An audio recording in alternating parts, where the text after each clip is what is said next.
The Team Never Quit podcast is sponsored by Navy Federal Credit Union. You can finance, buy, protect, and enjoy your auto purchase all from one convenient place. Learn more at NavyFederal.org/car buying.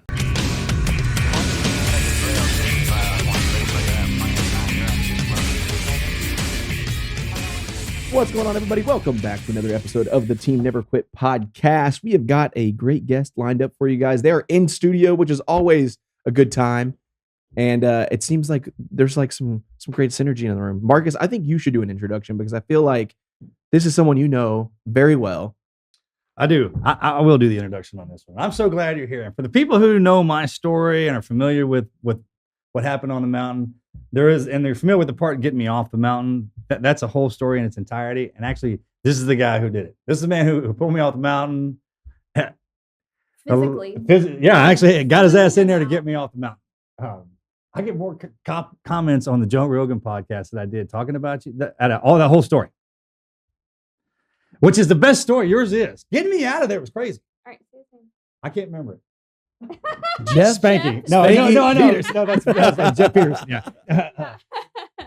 We were laughing about this the other day. I was like, man, I know guys my whole life. I never knew the name, just a call sign. Jeff Spanky. Exactly. I knew your name. I didn't know your call sign for the longest time. When I got back, they wouldn't tell me that stuff. They kept me away from you guys for a while, or vice versa, for whatever reason. But we're all back at work. Mostly, everybody went back to their grind. So it was Spanky. It was you and Skinny, right? Skinny was in the other aircraft. We were both the gotcha. aircraft commanders. So Right. it was me and Gonzo, Dave Gonzalez. Okay. Yes. Was the two up front, and then I had Mike Cusick, two-tour Vietnam flight engineer. Oh my gosh. So he was a Huey gunner back in Are Vietnam. you kidding me? No. So he was. How did you get that, Jim? I didn't know he was had all cool that. in the gang, and then at a college student, Ben Peterson was the left gunner, and he was pinging. And Your then I had two relation or no? PJs. No, different. Yeah, two PJs. One was Let's a go back far doctor at the enough. You time, and then Checky. Yeah. All right, before we get all Sorry. into the good stuff. Sorry. All right, sorry. it's all wait a good. minute. All right, go ahead. I'm sorry. I got to start this thing with the Patreon. Oh, yeah. question. I got to do it. All right. What Guinness World Record do you think you could break this afternoon? I've got a few good ones here that I looked up today. Most t-shirts put on in 1 minute. Current record is 31. Damn. Most Jell-O eaten with chopsticks in 1 minute, 3.2 ounces. No. Most sticky notes on the face in 1 minute. Current record is 58. Fastest time to place 24 cans in a fridge, 9.76 seconds. I think this one I could beat this afternoon. It is crackers. Most saltine crackers eaten in 1 minute. Current record is only 10. Oh, I could do that. I'm pretty sure. No, it's harder than They you dry think. your harder mouth than you- out, right? Yeah, that's like the milk and the egg thing. What would your strategy be? I'm thinking 3 per 15 seconds to get 12, which would beat the record. Or should you throw all of them in there at once to use all the saliva Just so everything. one could dry it all up? The whole thing, the whole little package, crumble it up into crumbs Do it and at once? just shake. I'm sure that's been tried. I I could really do don't it. have an answer for that one. I could beat the cracker one. All right, we should do I this. also really like Jell-O, so I think I could do that one as With well. chopsticks? That's the hard part. Well, I'm pretty good with chopsticks. I'm not. No. But it doesn't seem like a lot of Jell-O. I feel like I could just poke How many it. Guinness Book records are there? Oh, that's a great question. Let's find out. Couldn't you just take the chopsticks and like rub the rim of the bowl or vessel that And it's then just in and then just pop it in your mouth? Stab it? I think so. All right. That's what I would do. You got anything for I me? feel like we should challenge ourselves every year to at least get Try in, to break one. to Yeah. get in the book. I would just like to see Melanie try it because she's. Oh, we're pretty gonna get that done, She's bro. pretty confident that she can. Dropping a challenge is one thing. If you accept it, that's completely different. you I know? will Exactly. accept the Jell-O and cracker challenge. Oh, she's backpedaling. I had my kids do the cinnamon thing.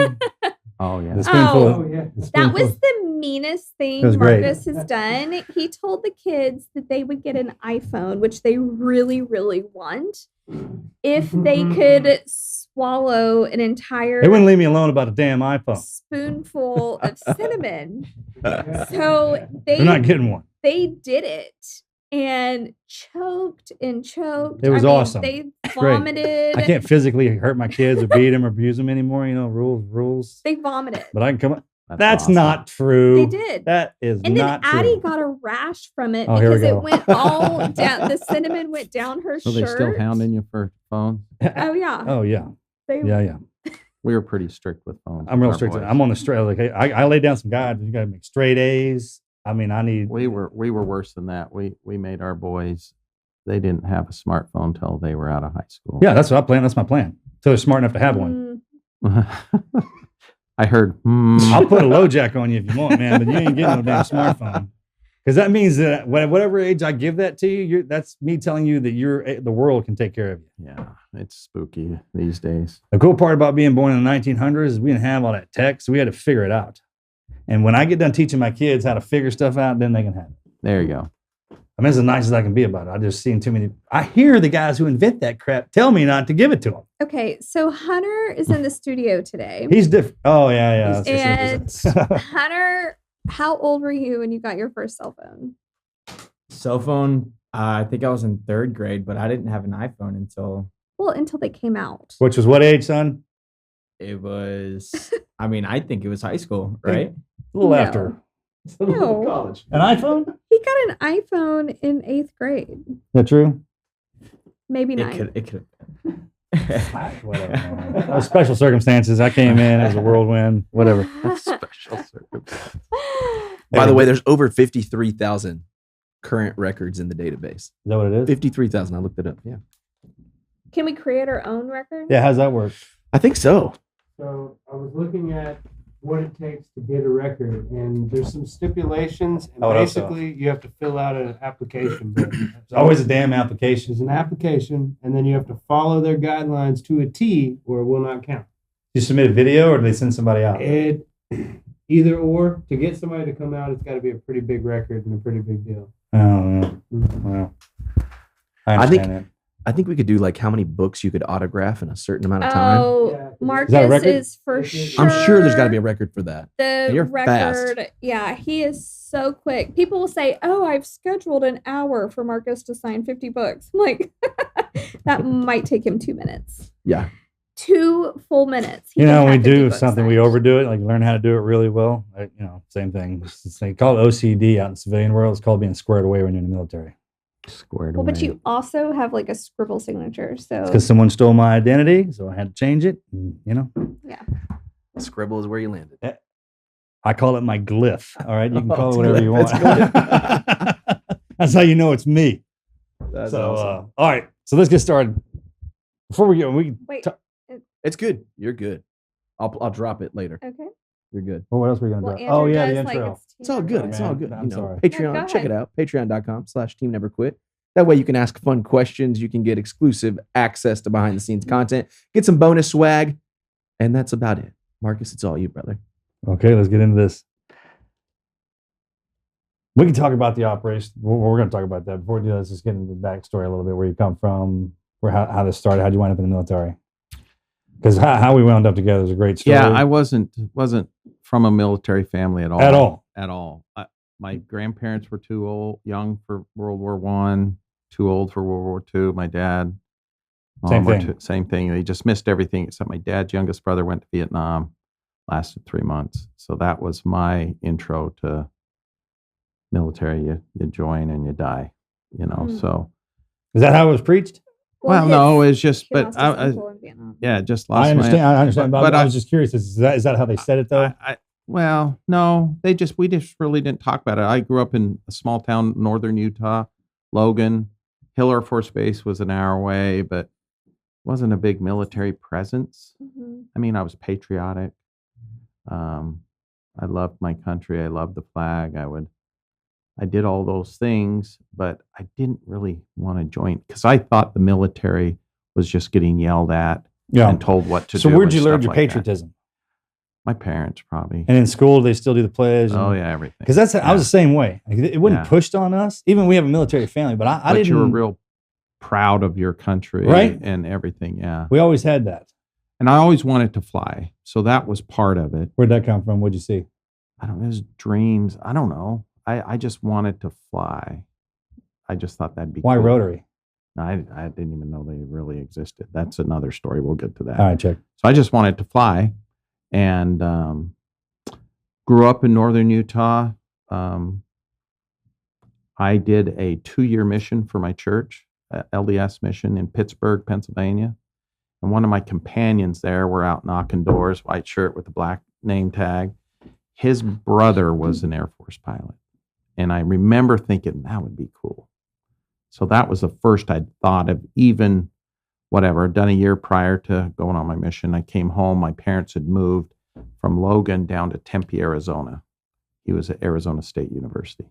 Great school. Yeah. So I thought, oh, I'll go give it a shot. Fell in love with ASU. Miss Penny MacArthur was from Tempe, Arizona.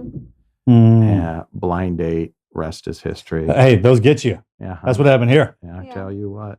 What's that? There's still to get right. Those are the good ones. Yeah. So anyways, I was in 2-year ROTC with the pilot slot and went in. 10 days before commissioning, they took my pilot slot away. And because the Bush drawdown, recession, I was like, come on, I thought it was a guarantee. And so I went in as a maintenance officer, hoping I'd get a pilot slot back. So I Oh was wow, that's not explain that. That's not a thing. that wasn't a good thing, but it happened to a lot of guys. So I was just going to get out, but we were newly married. Recession. What year was this? 91. Okay. So then I went in and I got the mighty B-1B up in Abilene. So that was our first duty assignment. Dyess Air Force Base, Abilene, Texas. Got a dog there. And about 2.5 years later, Penny was pregnant and my number came up and we were going to Del Rio, Texas. Oh gosh. So we were on the Rio Grande, and I flew the jets there. Yes, they are. But while I was at Abilene, good friend of mine, I was out visiting him and saw you on the steps of the Capitol, and I was like, oh, that's probably his freaking brother. Got to meet Morgan for the first time. Yeah. But he's a congressman now, but he was a bone driver, a B-1 driver out of Abilene. And he was prior Air Force helicopters. And he got me so jazzed on helos. His name's Chris Stewart. And now he's a congressman. Yeah. So I went to pilot training. Small world, right? 25 of us. I was number 8, and there was one fighter slot. I didn't want to fly heavy. So I went helicopters, and the rest is history. And I helicopters more of a pain in the ass to learn. I know. My parents, I didn't know that at the time. My parents were like, are you sure? Because helicopters crash. Mhm. They're dangerous. They all crash. You know, If you don't that. fly them right. A lot of moving parts. So yeah, that's how I got into helicopters and chose my first career path was combat rescue on So- the 60. What was the first time you ever went on one? Was it just in flight school? Did you ever go out and get on one? In that was Del- hard to do back in those days. You just who had a helicopter, Yeah. right? You just didn't But have in it. Del Rio, we were able to scam a ride on a Eurocopter, one of Oh, those nice. green Border Patrol Oh helicopters. yeah, they're great. Border Patrol, man. They're Jumped great. in, and me and I just remember, because you hit your skid, it's a pivot point, and you can crash real easy. He just was sitting there letting us just kind of bounce into the grass, and he was but it was fun. And I thought, I even remember when we went to Fort Sound like Walker, he was Alabama. so cool that he might have been hoping you would die. Yeah. Crash that thing so good. I remember when I was at pilot training, because the Air Force goes to the Army because they're the experts. Is that true? You said that out loud. Yeah, I We're know. gonna keep that in there. I know, whatever. All But right. they're the experts of the or they do a ton of it. We don't have them. Too late. It's already out. Let's- Yeah, exactly. But I came home at night, had a new, 10-month-old kid, and I'm in tears almost, telling Penny, there is no way I'm ever going to be able to do this. Because I had mastered the planes, but there was no way I was going to learn how to hover and do all that stuff. I thought I'd screwed up, but you figured More of it a out. fear, or just like you did, it's because you'd never done it before. 'Cause now I just was super frustrated because it wasn't, the first few flights weren't going that well. And I was just like this, and it is super hard. I equate it to like, once you learn how to ride a bike, I mean, it's pretty easy, but this is like you master riding a bike and now you're on one of those 10-foot tall unicycles. And plus you're probably trying to juggle at the same time. It's not Yeah, natural. with a sail on your back. Yeah, it's not natural, but it's the best flying out there because you can land in ranchers' fields, which I've done and had troubles, and you're fine. Because some of those, I mean, and this is what a lot of people don't know is how much y'all fly. Like the y'all's department and what you were assigned to. Man, the flying the auto, because some of the guys, y'all get so good at flying them things, man, you could park it like you park your car. Yeah. It's unbelievable. We try to push ourselves, and our mission is to go in and get a fighter pilot that's ejected deep into enemy territory. We go in, evade, find them, locate them, authenticate them, get them out. That's our mission. But that never happens. Is that I mean, because Scott in Vietnam O'Grady, that happens so much? Like yeah, ejects? it was a big thing in Vietnam, and we built from that. But since Vietnam, even in Iraq, Oh, really? it was a 3-day war kind of thing, and guys, they got rolled up some on the first Desert Storm and stuff like that. But that's our thing, is to go in low, fast, get them, get out, hopefully not get shot down. Helicopters were the highest loss rate in Vietnam. They were shot down all the That's time. when we started when they stop. Yeah. Yeah, I mean, they're big sitting that ducks. is. Yeah, you're you just sitting kinda- duck. I'll never forget when I And- got on one for the first time, man. It was leaking oil on the inside, and I remember yelling at the crew chief. I was like, "Hey, boss, man, there's stuff coming out of the roof." He's like, "Tell me when it stops. That's when the problem, when Oh my it stops gosh. leaking." So I mean, they're made to take some pain, but Yeah. My And family unlike- is the same way as far as like missing the Mhm. wars. Like everyone dating way back. Same with my family. Like my dad was born in 59. My grandpa he was too old for too young for World War II. Like just missed all the wars. So, but super patriotic. The first movie I ever saw in a movie theater was Platoon. Should not have seen that because I was about 6 years old. Kind of scared you. But I remember the helicopter scenes from Platoon, and I've obviously seen it since then. And that's when you talk about that, that's immediately what I think about is like those scenes of like going to get the guys out of the jungle. hey, so what movies do a good job with helicopter? You know how I'm talking about, like Top Gun pilots and SEALs and SEAL movies. So There's not really any helicopter movies. Yeah, Black Hawk Down was a good one. That's what I'm talking about. Like, what about We Were Soldiers when the guys go in? That's a good one. Black Hawk Down. We Were Soldiers. What about was- Apocalypse Now when they're coming in when the What? air cabs coming in? Speakers on the side. Oh, it's so good, right? Yeah. So that's cool. If Motivating. you could have been playing that when you pulled my ass off the mountain, bro, that I was would have probably been humming so it as I was dude, coming in, I yeah. swear, if I would have heard Yeah. that, I'm hearing it now though. I'm gonna tell everybody that you did have that plan. Is that cool? Yeah, that is good. You know what I'm talking about? Yeah. Oh, such a good But scene. helicopters are awesome. I mean, Yeah. they're very versatile.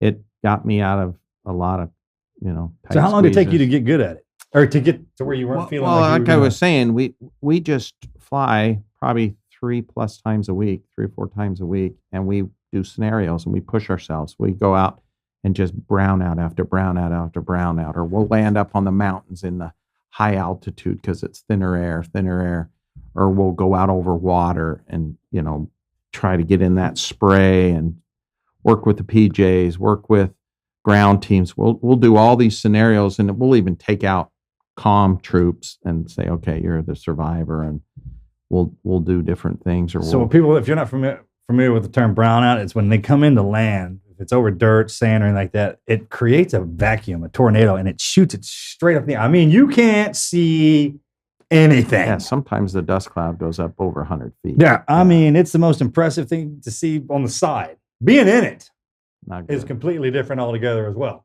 So, as a very naive person with all military talk, can you fly any kind of helicopter, or are you trained? It's just for like specific? a bicycle.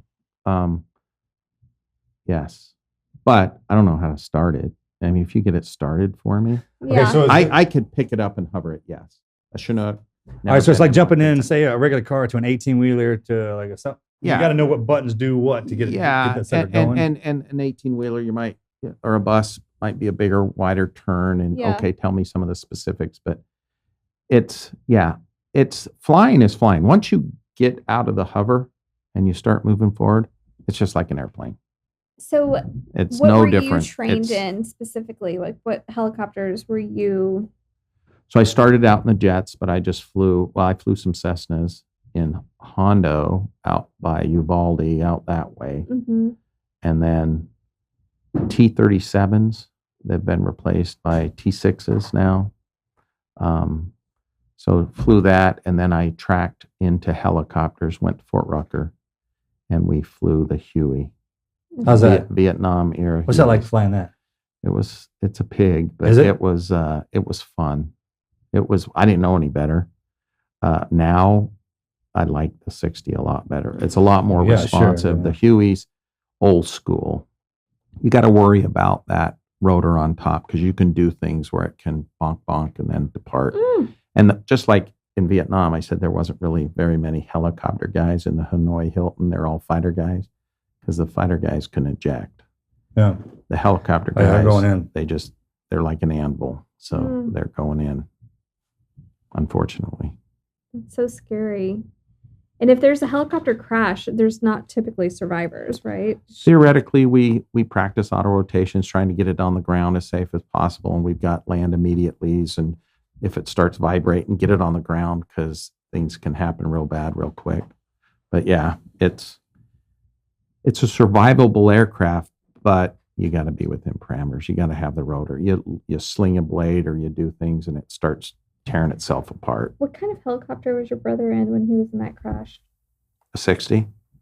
It hit the top of a Guide wire guide wire on a refueling vessel. Yeah, and Most people don't know that he was in a helicopter crash. he was in that's why he had to retire. Years later, just the injuries caught up with him, and If you can land wheels up, even hard, the helicopters got a 15G stroking system in the mains. Our seats stroke, the back seats stroke. 15 Gs? It's survivable, but I mean, in a hard crash, it's usually the speed and then the fuel tank breaking loose and coming through the back of the cockpit. That's what, oh my gosh. and the fire. So we try to land, zero out our airspeed and just bring it in. Did your brothers actually hit ground? No, or- it's a ship. Landed on the ship. On a Not superstructure. good, not Hanging off the boat. Not good. Yeah. There was fatalities in Yeah, that. yeah. Just terrible. But I was down in Florida doing the physical therapy when I got the call about him. I was in the hospital. Yeah. It was a great story. So scary. And a matter of fact, I ran into the guy. Well, I told you I go down to Florida to do my physical therapy. I was there 1 year doing it, and I ran into the guy who was flying the bird that crashed Wow. with my brother. And I was like, "Hey, man, what are you doing here?" He crashed another one. Probably shouldn't be flying. Well, I mean, he keeps walking away from him. Oh I my mean, gosh. that might be a great pilot. So, how long were you in the mill? Like, how long was your service before Red Wing? How experienced were you? I was a senior major. I hadn't pinned on lieutenant colonel or 05 yet. So I had been flying for years. I started flying in 93, 94, 93, 94, somewhere. And this was 2005. So what's that? 12 years Yeah. of flying a ton. Yeah. And so, what number deployment were you on when you got stationed in Afghanistan? When we were out there together? I'd done probably 7 or 8 deployments, but not, they were Northern Southern Watch, Turkey, Kuwait, Check. stuff like Yeah, that. roger that. This was my first deployment to Afghanistan. How long were you out there? 3. Before Before we met. met. 2 months. Okay, that's less right. than 2 So months. we were out there about 3 months. Yeah. 3 months too. We ripped in the I same got there time. in May. You probably got there in April. That's right. That's right. Yeah. So I wasn't there that long, and it was a slow deployment at the time. We weren't helping the Army with medevac. We were strictly CSAR, and the only thing we did was if it was too dark, illumination, less than 20% illumination, the Army wouldn't fly at night. And God, I if didn't remember that. the threat, and if Forgot the about that. threat was too high, they weren't going in. So we'd go when the threat was too high or it was too dark. And we mostly just did some Dutch special forces, some Afghan Army ANAs, yeah. guys, Yeah. and we'd do some of that stuff, but it was a pretty slow deployment. I was calling Penny multiple times a day because we weren't doing much. We were 72. Normal, when it's busy, we're 12 on, 12 off, and you're that for the whole deployment, 4 months. Yeah. This I remember one, the weather we was were on changing. 72 hours, and then we're off 72 hours to do whatever. We just would hold the beepers but nothing would happen. Then we'd usually fly off of alert. So it's pretty slow deployment. And then we got the call when we didn't know what it was for. Pack So a 3-day bag. You're going up to let's Bagram. go ahead and get into that. So what station were you at in Afghanistan? Kandahar. You were in So Kandahar. down near the Helmand, Mhm. about 4.5 hour flight up to Bagram. So this was the desert, the Barstow, and we were getting called up into the Rockies, if you will. Mm-hmm.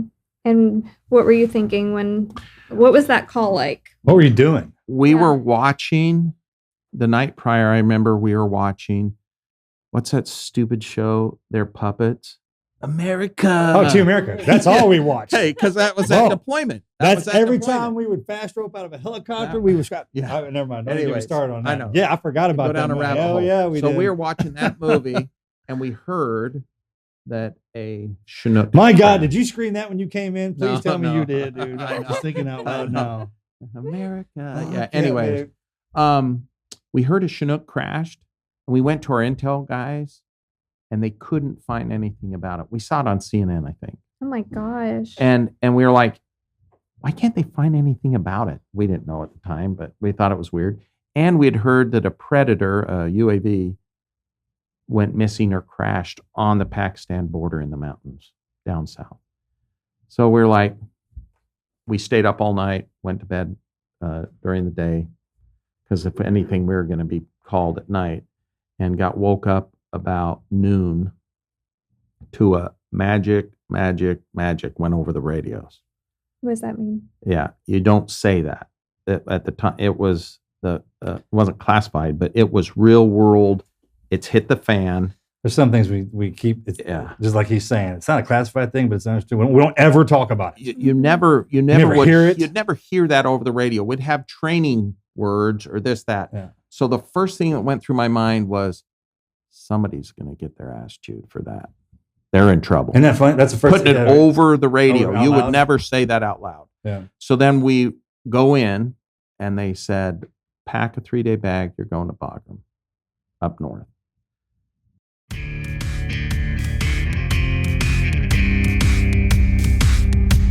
All right, guys, let's take a second to thank our sponsors over at Beard Club. Guys, it is no secret that women love beards, and we love growing them, or trying at least. But having a great looking beard requires work, whether it's beard growth oils, styling products, or top of the line trimmer. There's a small army of products required to grow your best beard. Luckily, Beard Club is here to help. As the leader in beard first men's growth and grooming, Beard Club delivers quality hardware and consumables that help you get a better, thicker, and fuller looking beard. I am one of those guys that struggles to grow a beard. I get this little patch of something. I don't know what to call it.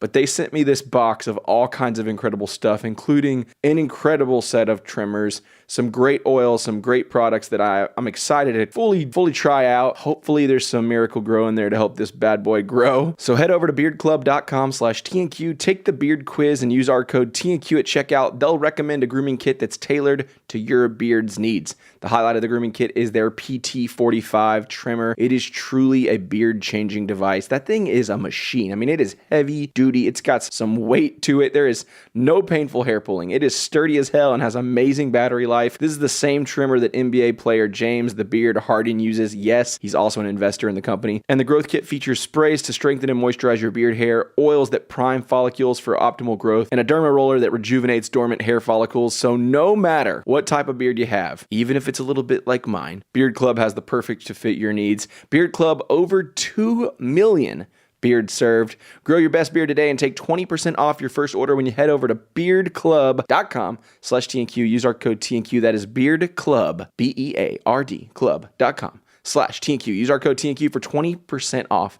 your first order.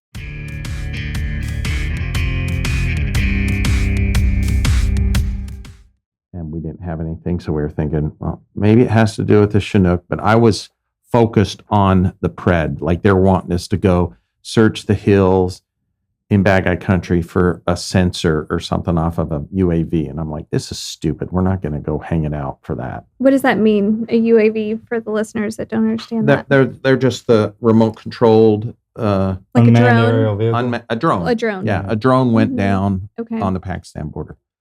So Skinny and I were on alert. And that's an op we do. We go retrieve them. That happened more than you think. Yeah. We'd have to go get them. Mhm. So we would we took off. A third plane helicopter flew up the next day, but me and Skinny flew our 2 aircraft with our crews up to Bagram, and we had our replacement. So it was getting close to the 4th of July. We were supposed to be home the 4th of July. She had big plans for me at the house. And I was calling every day, and then I suddenly stopped calling. And we'll talk about that in a little bit. But we get up to Bagram. It's getting dark now, dinner time. And we'd been to Bagram, and we've got these temporary hooches and this, that. But they whisked us on behind the fence. And we never played. It's literally a black walled compound. And Damn it's got all the all the shaggity shaggies and stuff man. that they're self-supportive. You know who we are. We've got the when we're in there, 160th, this, that. We see them come and go, but we're Air Force Rescue. I mean, we're trained, but our mission set's different. So they brief us. They come in, and we went into this plywood. Everything's plywood there. And they sat us down at a table like this and made all 14 of us. You say that, is that because most Air Force bases are like super nice? He always talks about that. How Air don't Force even get me bases. started about they had to leave the Baskin and Robbins and the freaking mall with the volleyball. It is true. Thank you.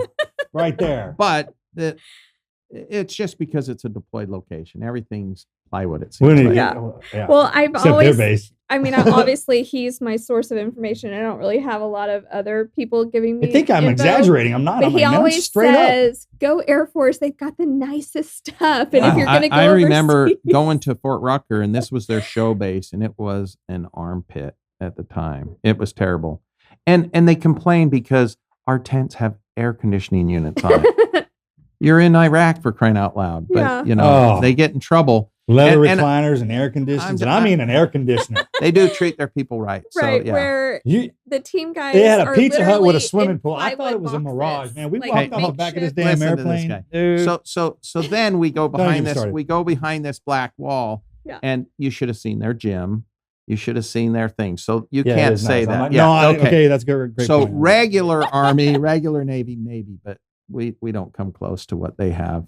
But we See had what to they sign. feed us, We had right? to They're like, sit we get down. the We had to gyms sit and down and sign non-disclosure statements, Oh, and we wow. all had to fill out this paperwork. We're sitting there, 14 of us, before they would even read us in to the classified op of Operation Red Wings. Oh my gosh. So then they read us in, and we're just sitting in these little folding chairs in a room about this big. And they said, "We think someone's alive," because we got some clicking on the 243 nothing, our the emergency freak. And That was me playing that sucker like a banjo, bro. Yeah. I was trying to get y'all. Yeah. So we're like, okay, this is weird, but they didn't know if it was SEALs or someone, because we'd already lost in Anaconda a SEAL off of the range. Oh, that was happening too. What you're about? So we thought maybe someone fell out of the helicopter when it got shot down. So we didn't know specifics. They just gave us, but they said, all we know is we're down. You need to go to Jalalabad and just stay up all night and wait for further words. And Jalalabad was probably an hour and a half flight by North. helicopter south towards the Pakistan border, right on the Pakistan border. Okay. That's where they pushed when they went in and got bin Laden. They pushed out of Jalalabad. And that's right by Asadabad, which is the mouth of the That was a big thing when canyons. the Russians were in there too. That place. Yeah, Jalalabad was an old Soviet base. J-Bad. Yeah, J-Bad. There's they a call it. canyon that goes through. It's. God, I Yeah. thought about this. So stuff in a anyways, while, man. We go down there. Now it's middle of the night. PJ sat up there, SATCOM antennas, and we just waited. Real quick for the listeners that just don't know lingo and all that, the PJ is pararescueman. a pararescue that is the Special Forces It's side Air Force Special Forces. Yeah. of the Air Force, and they are trained to, when you're going in with a helicopter, they get out and retrieve, right? See, that's what Marcus wanted to do, but he didn't score that high on the I didn't get ASVAB. high enough on my aptitude test. Look, and all of my buddies that I graduated with, a lot of them are dead now, but I mean, I had the best time with them. I just With PJs. Good Oh, bunch yeah, of But them. a man. lot of people don't know that. I mean, you know, you They don't hear know y'all about exist. SEALs, Yeah, you hear yeah. about Rangers and Green Berets. there's not but very many of them. You don't hear a lot There's about not a ton of PJs. them. There's not a lot of them. They embed some of them with the tier 1 guys. Yeah, They're medical experts, but they'll, jump out of planes. They Scuba dive, They do all that stuff. High angle rescues, swift water rescues. They'll do. Sometimes they do too much. Yeah, little where bastards you trying to guys, get in our yeah, groove. you They guys do that too. focus. But yeah. They do that. They do so much, man. It's cool. Anyways, good Yeah, times. I just wanted to clarify because a lot of our listeners, they're interested in all of it. They just don't know the lingo. So. Yeah, they're the guys that go down on the hoist in Vietnam that would get the Medal of Honors and stuff. Dude. Pull 'em out. To pick up Yeah. the guys and their combat medics, if you will. But I mean, you ever see those bad man helicopters rolling pajamas. around with a fishing line with a piece of bait hanging off of it? It looks like a human. That's a PJ. yeah, So when you're saying that, I'm picturing Mike Thornton and Tommy Norris. Bad Medal of 21, Honor yeah, all them SEAls that were hey, let me pulled tell you out something about of them Vietnam PJs. Some of the stories about those jokers are insane. Well, weren't they pulled out by PJs? yeah. Well, and they're like E3. Yeah, man. These are I mean, kids. one of the guys that he'd been shot multiple times, thought he was dead, put him in a body bag, and went to go throw him away. All right, with the rest of that stuff, he's still alive. I mean, and kept going back. Some of them would go back and Go- back, keep and back, going back, and then, keep they, and going then they back. would eventually die. And then but die. they saved like dozens of people. dudes. Yeah. And then eventually they'd die. Same way on Operation Anaconda, the PJ that died on the mountain, he was my sweet mate in 18 Delta going through med school. He died. We just graduated, and that was his first op. And he got- 2002, right? yeah, he got killed. Chapman, right? Yeah, he got shot in the back. Yeah. And dude, I remember hearing that. I couldn't believe he was out there. It went that fast because I was still in a The training pipeline. interesting thing when we meshed in with the 160th and was with their mission planning stuff, we were talking to those Chinook guys, and they were like cool in the gang. Yeah. And they would say, "Oh yeah, back when I was in Anaconda, these are the same guys that flew into Anaconda.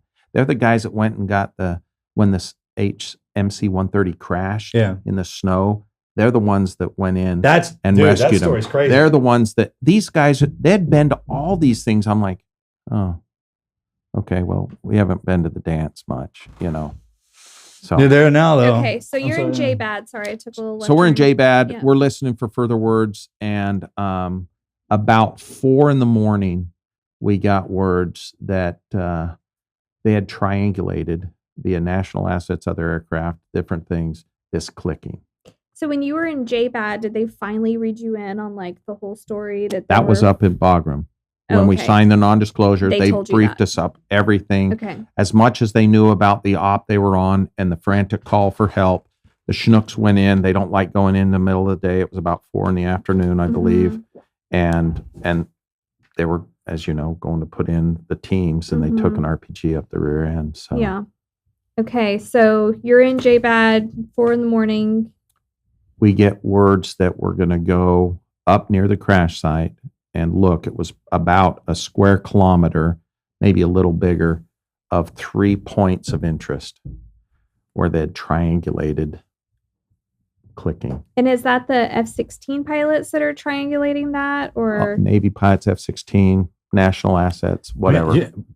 They Everything. put Yeah, they man, they put all once it hit the fan, everything shifted to is there an American alive there? Mhm. And we were just a small piece of the puzzle. Navy assets, constant F-16s, A-10s, Apaches. Yeah, once that angel all went, types once we had of that stuff. fallen angel, man. They did say they were dropping cell phones. Well, that was for me. Yeah, They were that's- dropping cell phones. They were dropping a lot of things, trying to say we need to talk, because we were very nervous about this clicking, because it's pretty easy to get a dead guy's radio Mhm. and lure you Oh, in. that was happening. So is that For what? sure. Is that what it is? It was just your radio, and you've got Okay, like so a there's an button on the emergency frequency side? that you can tap into that does a code that they pick up. Okay, and then you can triangulate that position from. And What we had heard was your radio was damaged it was I had when two, he got blowed up. I had 2 of them, and so there's different freaks now, and there's multiple things that go wrong. When I was at the bottom of the last thing I could do to get help, well, and all it is clicking. That's all I was doing. And But they whose radio were you using? I had 2 of them. It was the one I got issued. The one, and there was other frequencies that But were getting picked up from the other radios, from like some of the bad guys that gotten their radios, and they know how to do it. They turn those things on. So there was multiple pings. So they'll bring you in. Yeah, bring in. And his antenna was damaged, Yep. is what I heard. So All of even it if he ripped out. tried, even if he had tried to talk, it was just break and squelch. Yeah, it wouldn't you work. know, Just, Mhm. That's what we could hear. But if a bad guy had it and a bad guy tried to say, and he knew English, he'd still sound like a bad guy. Right. He wouldn't sound like us. and there's also certain things that I have to do. Yeah. Like once they pick that up, there's certain codes that I know to type, so they'll know. And the bad guys don't know this stuff. They don't know that Like stuff. a Morse code But we type couldn't. thing. We couldn't get. And the radios now are way better. These were pretty That's 'cause of archaic us, back right? in the time. Yeah, they've now got newer radios upgraded that it can still. do instant messaging, and you don't need to have the radio on. You can just turn it on for short periods of time, save battery life, do lots of cool things, and it can communicate a lot easier via satellite instead of with him line of sight. We used mostly. to have to set up an antenna with this. I mean, most of our weight was batteries for for comms. That's the most important thing, communication. We were the link, right? Just to keep that going. And the minute they break that off, well, one element has to stop. If we were under fire, they can't make a move until I call them in, because I wouldn't want to call them in into something bad. Right. And if we don't have any way to do that, it's a problem. So there's multiple ways we communicate, all the way to the last one, where I was just like, And it was his last. He was on his last leg. So this is 2 or 3 days later, Mm-hmm. and he's been in a world of hurt for a while. Mm-hmm. So supposedly you saw us, right? that's right. Okay, so Skinny went down, and it's 4 a.m. We went out of J-Bad, 15 minutes up to Asadabad, and then up towards the crash site. Middle, up high in the mountains, and we're near the crash site. We're near where they just shot down a helicopter, so we knew they had the capability and this and that. And Skinny went down, and that's when you're low and slow in a helicopter. You're a sitting duck. Mm-hmm. Going fast, it's harder to hit. But down the ground, they've got small arms and RPGs and stuff that can get you rocket propelled grenades.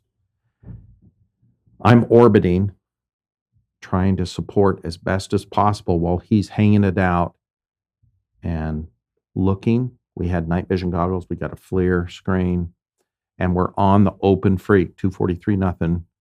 Usually we use code words. We have word, letter, numbers of the day. We have all this kind of stuff. We're on Colors. crypto, and only their radio can hear it. We're in plain open, 243 nothing. This is Air Force Rescue. Show yourself.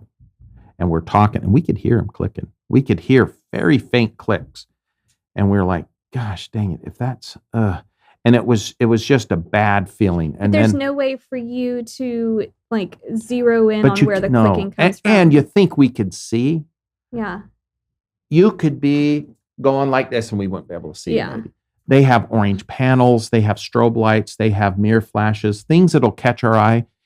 It's a lot harder to see from the air than you think it is. Yeah. We have multiple eyes looking out. Especially in that But area. we didn't, and it's rugged. And a lot of and- people assume that all of Afghanistan is like a flat, dry desert. Mm-mm. But in this specific area, it was like if you're in the mountains in Colorado, it's big trees. It's the start of the Himalayas. Yeah, I mean, it's- rugged pine trees, Right. granite cliffs. Mhm. It's not Kandahar or right. little mountains. So we're sitting there, and we thought we could hear clicking. And then the worst time to fly with goggles is at dusk or dawn. So the sun starts coming up, and it's too bright. You can't see. And you lift your goggles up, and it's pitch black.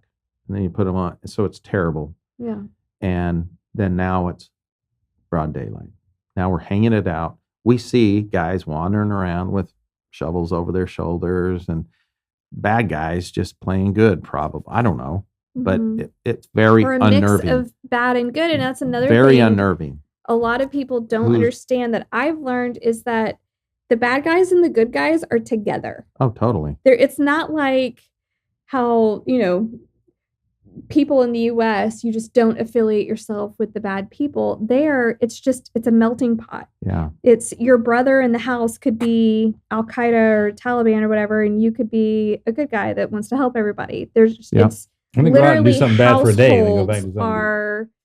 are mixed. Yeah. So it's not like there's a concentrated area of just bad That also gives them guys. an opportunity. If they have a bad day or something like that, man, go over here and bust up an American. Yeah. I mean, they're there. They don't care. I don't care. It's like that. It Mhm. really is. So it was interesting that we could see people, but we couldn't see And at the time, we didn't know who. And then we literally flew below our bingo, which means we have to leave. We've only got enough gas to get down to Asadabad. And we do that and we leave. Marcus sees us leave. And that probably was an awesome feeling. He's I kept having to on move. his last leg. Last leg, and we were there to get him out, and we couldn't see him, and he couldn't show himself for fear of numerous things. So then we go Asadabad via SATCOM from Al Udeid in Saudi Arabia. No, they got gas for you at Jbad.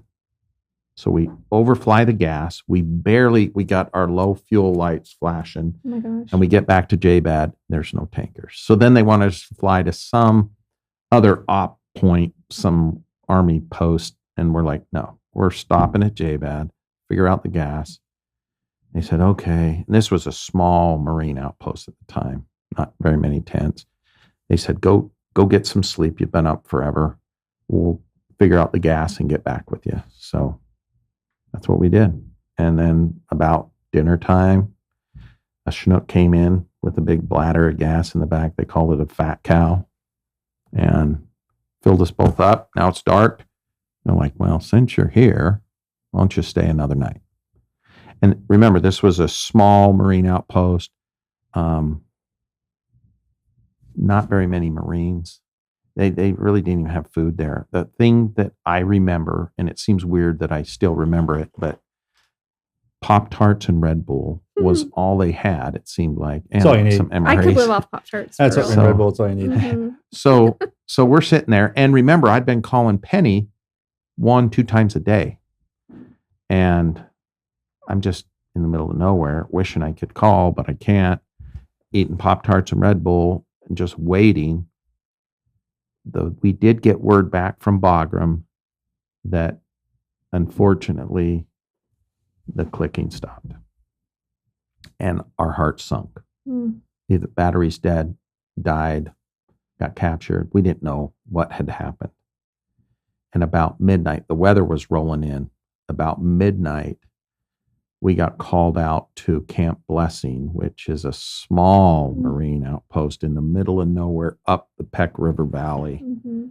up from Asadabad. Isn't Camp Blessing where the elder took the note? That's why we were called there, was Yeah.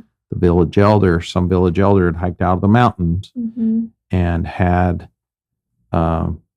he had information about an American in their village, and we're like, yeah, whatever. So we tried to go. It was some of the hardest rain I'd been in. It was We had to- amazing. we had to turn around. That was a and go- biblical storm. We had I to mean, go I back to Jbad. It was so bad. Wait for 2 hours. Then we went up this tight canyon. It reminds me of Salt Lake up by Snowbird and Alta, Little Cottonwood Canyon, tight granite cliffs. And we're flying up there in the weather.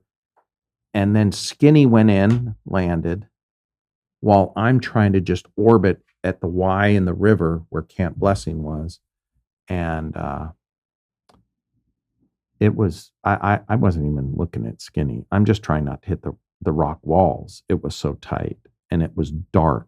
I just remember how dark it was. And our FLIR doesn't work when there's humidity and when it rains as good. But my goggles and my FLIR, usually one's good because they're different. The infrared camera is good. forward-looking infrared. That's what FLIR stands Or for. My Forward-looking goggles, infrared. which are phosphorus based. But both were bad. Come to find out 2 days later that my FLIR was broke. Oh my it gosh. wasn't working that Look, well. everybody who And has if I- something to do if this, I everything would've- went wrong. If I would have known. I mean, Yeah. everything went wrong. So Skinny got this village elder. We took him down to Asadabad to get debriefed, which I was told by, and we saw him, some big shaggies, FBI agents in the middle of nowhere. And you're like, I mean, we'd work with CIA and stuff overseas and other customers, if you will, but FBI, but they had Columbia gear and backpacks. And we just dropped this old dude. Yeah, they're great. And he had his ISOPrep, a note that Marcus had written some of his classified statements on, Mhm. that we all, when we go to combat, we have our own numbers, letters, colors, whatever, and Mhm. statements. Mine was girlfriends. I didn't know her at the time. Yeah. Hair color and stuff. My car, my first car was a 1979 yellow 4-door Chevy Chevette. Nice. You know, people think it was a Corvette, but it was a Chevette. Yeah. That you could get a lot from, because we don't want to burn it. What's the sum of the last 2 letters of the year? What's the second letter of the color? What's that? We don't just say what color was it? Yellow. Yeah. You know, Yeah. so we try to save as much as we can if we've got to utilize further interrogation, because what we don't want is some bad guy clicking his radio Yeah. and we go in and then they light us up. Right. They call that a SAR trap search. And they do it for sure. Yeah. They're good at it. I mean, you got to think, as good as we are, they're on the other side playing it. It's like a chess game. Yeah. Right. And they watch. That was the biggest thing too, because they communicate now nonstop all the time. It's like the cartels up there. I mean, they may be in the mountain boys, but don't let that fool you. Yeah. They're freaking good. Oh yeah, I'm sorry. So we picked them up, dropped them off, get back to JBAD, and they said, just wait until morning. And finally, about 8:30, they let us fly back to Bagram. Did they Hour tell and a half you flight. that the note was good?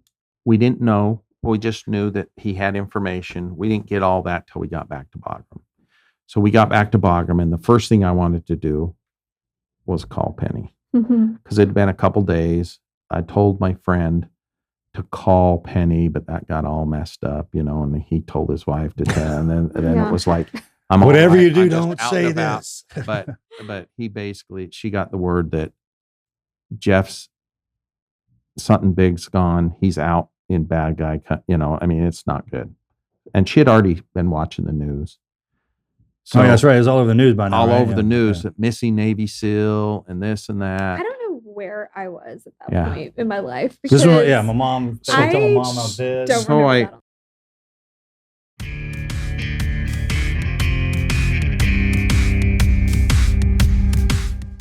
How many of you guys thought that it wasn't possible to obtain life insurance if you're over 50? Did you know that Gerber Life Guaranteed Life Insurance provides valuable whole life insurance protection to help cover your final expenses? It's true, and it can help with expenses such as medical bills, burial costs, and unpaid debts. It helps protect your family from the financial burden of your final expenses. If you're between 50 and 80 years old, or 50 to 75 in New York, your coverage is guaranteed with this policy regardless of your health history. There are no medical exams to complete or lengthy health questionnaires to fill out. Simply visit GerberLifeFamily.com, and premiums don't increase over time. The amount you pay when coverage begins is the same amount you'll pay throughout the duration of your policy. Just answer 4 easy questions to get your free personalized quote instantly by visiting GerberLifeFamily.com. See website for terms and restrictions. All right, guys, let's get back to the show.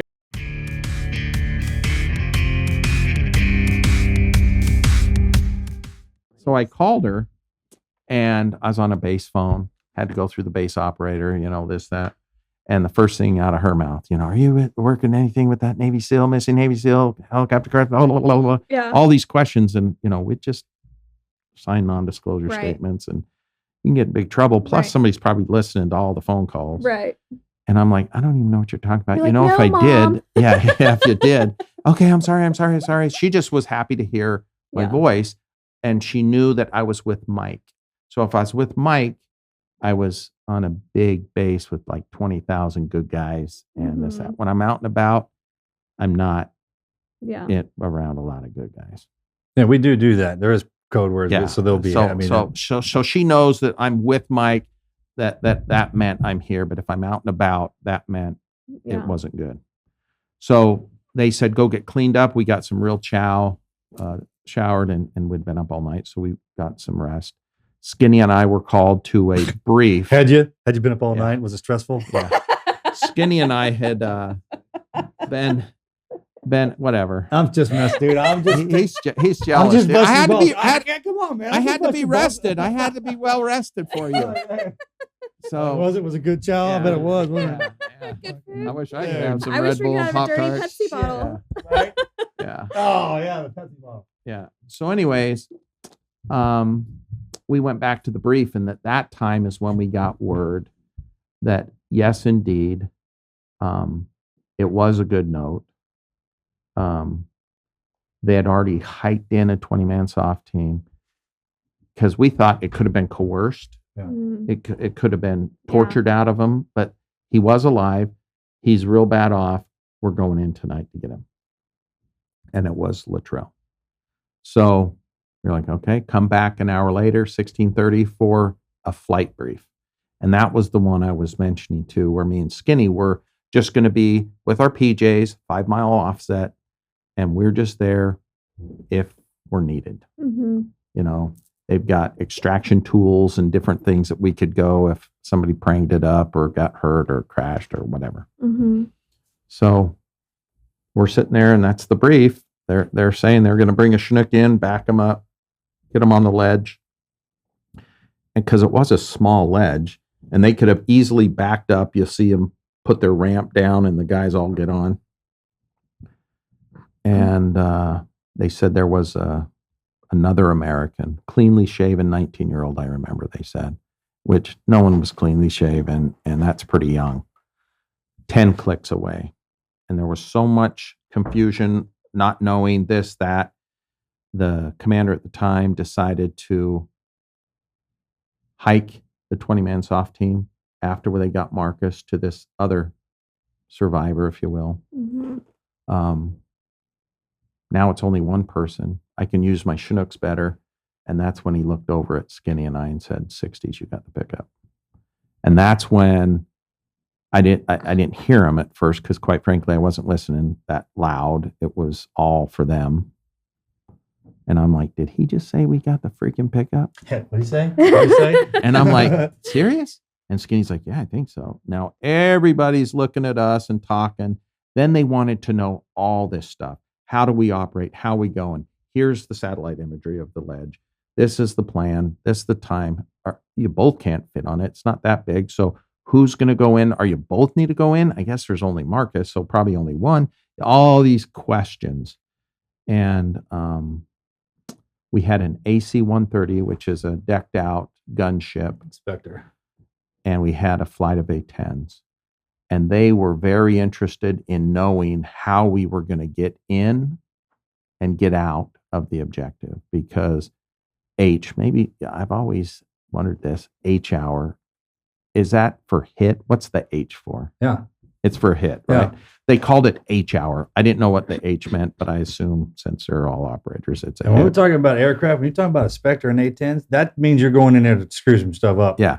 So H-hour was at 11:30 at night. So H-hour means like that's the time that all hell's extract breaking needs loose to happen. I was going to be on the ledge at H-hour. At H-hour. And we train. We talked about all these training flights, plus minus 2 seconds.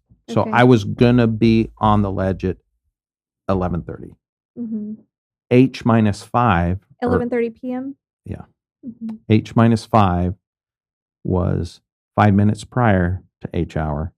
They were going to light up the place. And that painting I showed you in the Pentagon, it shows the gunship shooting, the A-10 shooting, bombing. Thing you ever seen, And man. they started lighting that place 4th of up. July. So this is something that is very different from the movie. When people ask, like, You could have done the landing in the movie. It was in a Yeah, football field during the day. Yeah, during the daytime. Kind of, and I make that So- perfectly clear when I talk about yeah, that. I I had mean, no control, but that's for we- good reason. we At least it was an do. Air Force. We're definitely like very, pro the movie and all that. But that was something when people ask what is different and what's not. That is a specific thing that was extremely different. It would have been hard to film It'd and been over capture 2 that. hours. It would That's have, a completely different. and it would have been dark. And I was like, yeah, they could have just like close your eyes, and that's how dark it was. And Shit, you man. know, it was the weather. It So- gets better. Keep going. So This is so good. we're getting nervous. We're getting Yeah. nervous. And finally that's when Skinny, and remember, Skinny was flight lead. The week prior, I was flight lead. This lead, he was flight lead. And I was happy as happy because he led us up to Bagram. He went in and got the village elder. He was the low bird while I was the high bird covering. He was doing all that stuff. But tactically, we send number 2 in because it's a lot safer in a lot of situations if you have to go around and this, that. So you mark the survivor, pop up. You're still got energy. Remember, you're not slow. Mhm. Because if he's starting an approach and he starts getting real slow, I got to speed up to protect him. And then he goes around. Now we're real close. It's dark. But if he keeps his energy while I'm slow, he's already up and got guns to bear on me as I'm So real your slow. helicopter had guns on it. Yeah, both of them did. Okay. When we One's went in, bait. when One we, of them- that's yeah. called a bait off too, Well- man. Like one of them's just to distract so the other Yeah. one get in there. So they pop up and people are looking so I can get in. Interesting enough, when we were coming in, so they had basically just said, he said a trailer spooky. And what that meant is I was going to send my trail bird in and I'm going to do a spooky pattern. And that's when my heart sunk. That's when I was, holy crap. And then they all started looking at me, wanting to know what we we're going to do. And we had the imagery. We briefed it up and told our guys, because at the time they still thought we were just 5 miles offset. So And your told them, guys we said, being the PJs. yeah, the and- crew, yeah. the rest of the crew, is just Mhm. Skinny and I that were in the meeting. And we started prepping our birds and getting ready to go. And these pre-planned ops, we don't do a lot of pre-planned ops. We get a call, somebody's hurt, we go in, we're getting stuff as we're going, we do it, and then we're done. This, I had like 5 hours to think about, or 4 hours, and you're just like, okay, I don't like this. And all I'm thinking about is Penny and my 4 small boys back in Tucson. I'm like, dude, you can't screw this up. And we had the A team. We were well trained, and I remember that hour and a half flight down there. Just super quiet. Want to know, as I said, my flight engineer was a 2-tour Vietnam guy. He was cool in the gang. Yeah, he was yeah, like, those guys this are is great, nothing. right? But the college student was pinging. What can I shoot? What can I shoot? What can I shoot? I'm like, dude, we're not going to freaking shoot anything.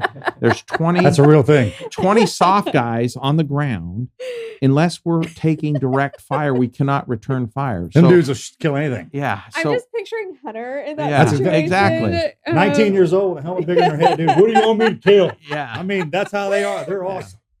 So, and I was worried about weight, because that's the only thing I have control of now, Mhm. is that I know the density, altitude, I know the temperature, I know where I'm going to land, I know what I need, and the only thing, I can't get rid of people, I can't get rid of ammo, can't get rid of guns, Fuel. that is fuel, and we've got a dump system. And so my plan was, from JBAD to ABAD, Asadabad, I was going to jump over this Peck River and dump gas if I needed to. But we're flying, and as I said, the weather the night prior was terrible. It still wasn't that good. Overcast, scattered storms, lightning, and we're blacked out. We're blacked out because we don't want to turn on lights or cockpit lights even. Yeah. So we got these green slime lights. They're just a green haze on the back, and I can tell where I'm at because they're in a shape of a Y on the back of Skinny's tail. So I stack a little high and I can see them, but I'm close, and I don't dare leave because I've lost buds that try to rejoin and they mesh rotors, and then everybody dies. Mm. So I didn't dare go out over the river. I didn't want to lose him. And you're in combat. You don't want to, okay, I'll orbit and wait for you. Yeah. You want to just get in and get out. Yeah. So I decided, and I need to get rid of 1,000 pounds. And I remember it's a copper safety wired switch, so you don't bump it, because you're not supposed to do this. In the States, you can't do it. You got to be, it's emergency, and you got to be high, Mhm. so it'll dissipate theoretically. I flipped the switch up and said, this is for Penny and the boys, and dumped 1,000 pounds of gas. We were about 50 to 100 feet, just cruising over mud huts in these houses on the river valley. And in the summer, they don't have AC, they don't have electricity, they don't have anything. They sleep on the roofs. So I'm probably dousing a lot of good guys Oh my gosh. with lots of milk jugs of JP4. And I thought I'd get in trouble, but I didn't really care at the time. We're almost to the IP, the initial point to make it happen. And after I dumped it, we went up the river valley.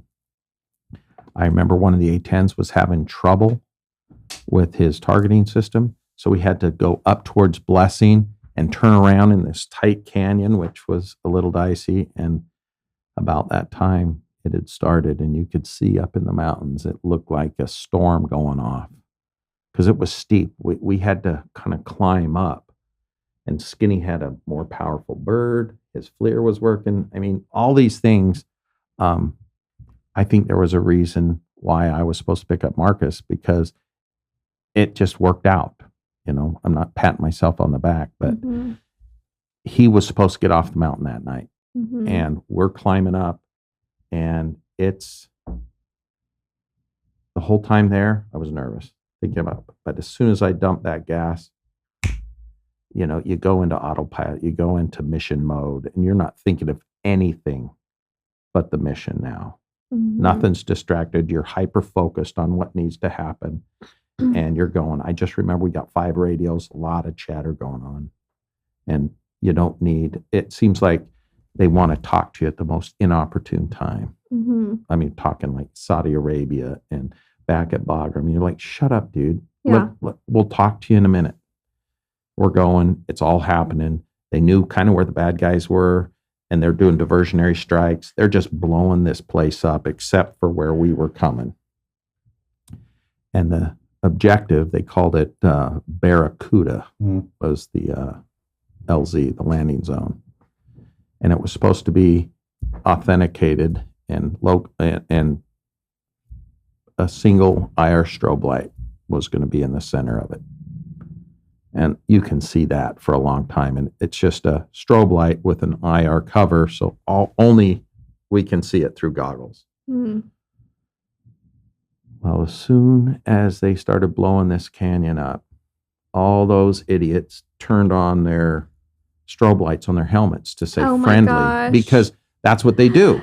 I mean, when they seeing Marcus knows, I'm turning my strobe light on, so hey, you don't shoot me. These are friendlies over there's here. Other things we have too, but that's one of the things we have. Yeah, absolutely.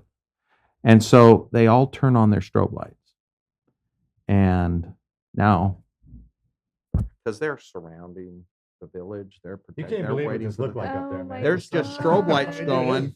There's stuff going on all around us. Me and Skinny are crescendoing our voices. We're kind of freaking out. Like, I don't know which one of the strobes. We're freaking. He's supposed to mark it. I'm supposed to go land. And it's just getting, and it seemed like all was just really getting bad. But I was hoping the AC-130, because at the brief, I said, don't you have one of those big ass lanterns that you can like light up a football field from way up high, and it's infrared, so the bad guys can't see it, and you just see it, and it's just like, oh, like those big things at the mall that you know, like that, but it's got an IR filter on it.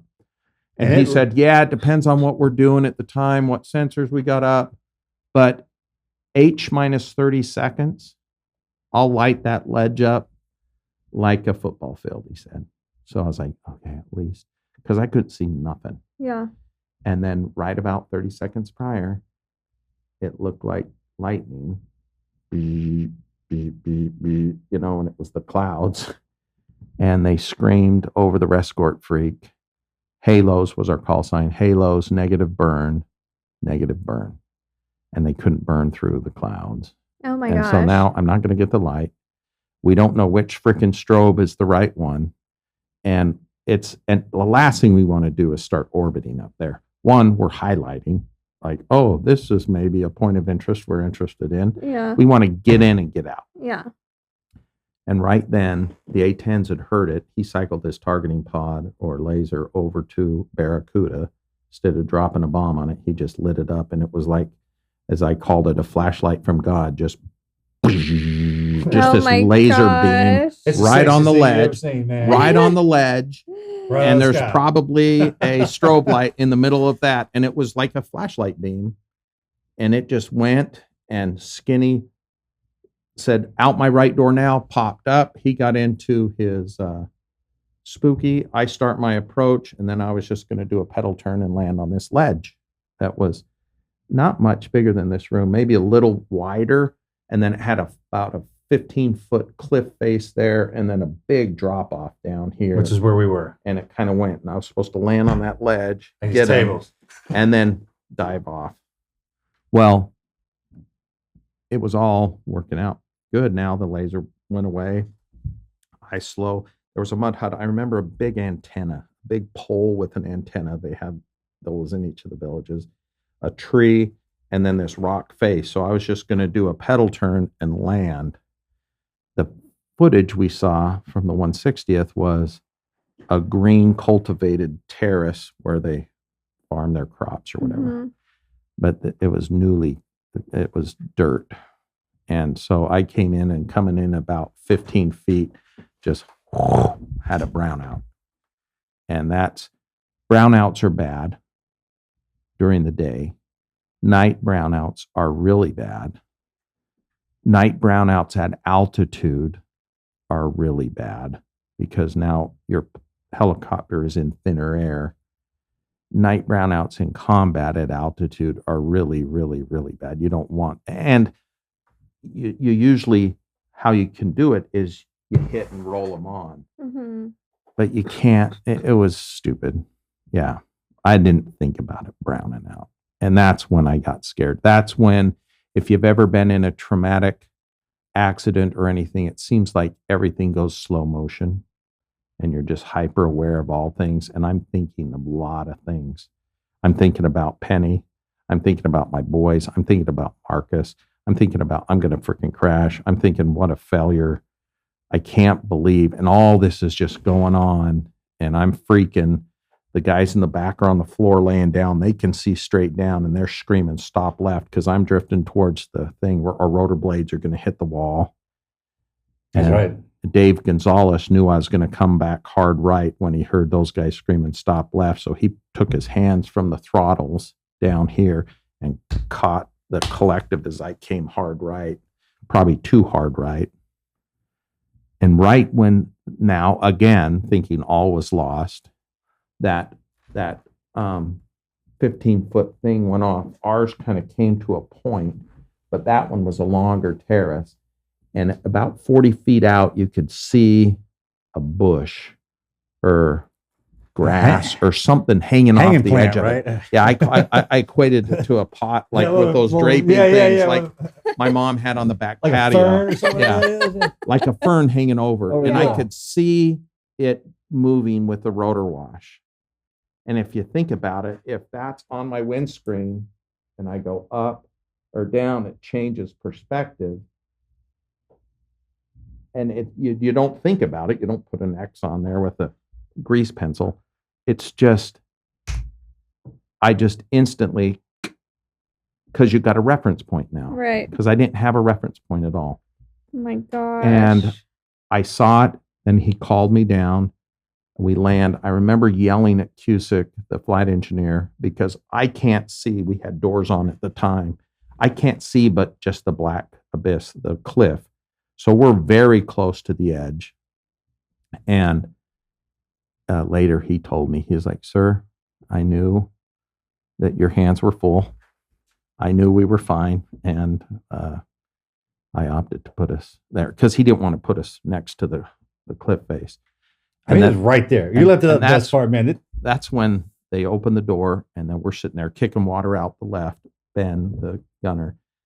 And then these two bad guys start rushing the helicopter because they could have a vest on, they could have a grenade, they could have numerous things. You do not let bad guys get near the helicopter.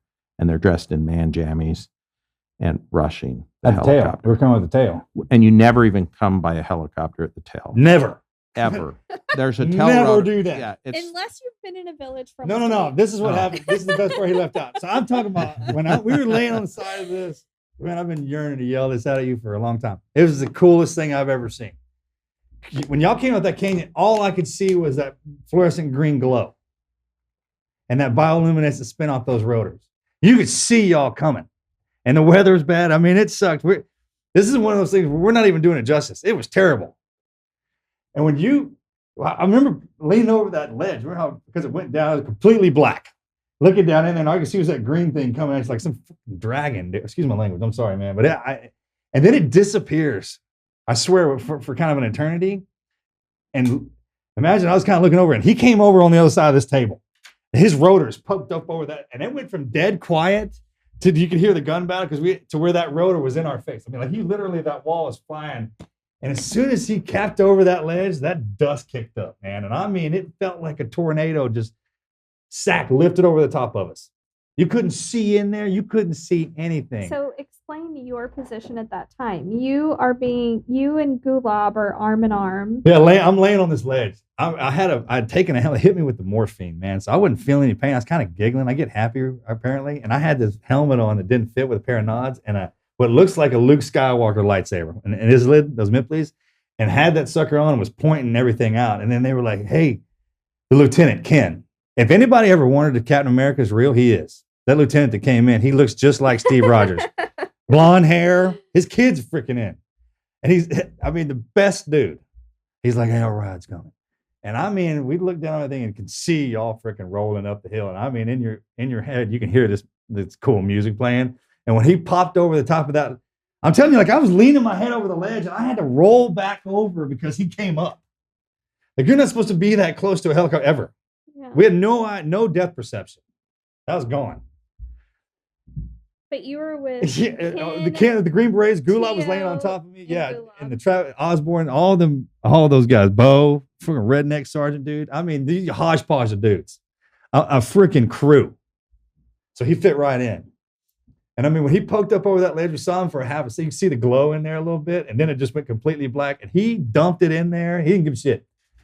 I'll never forget you coming over the top. I could just see the belly of that thing for half a second, man, and it completely disappeared. That's why we came up at the tail. We had no idea what it had. Forward, and they were back here, and I landed, and it was thin, so they really couldn't come to the side. They had to carry me. Two guys had to carry me, and then there was a guy behind me. We were dressed up in man jammies, light bag. He was more than being carried. At this time, he was rushing the helicopter. Getting the hell out of the way. Yeah, it was like, let's go. So they were going to shoot him until clearly they saw an American behind him, and then that's when. Okay, this is God's hand right here because I fell. Remember that? Yeah, I tripped. Oh, I didn't know. I tripped and fell and came over with those two guys, and Travis was standing by me, had that American flag on his chest, had that glint, and the PJ's laser. That's when they saw it. Yeah, that's why he pulled up, because he saw that American flag.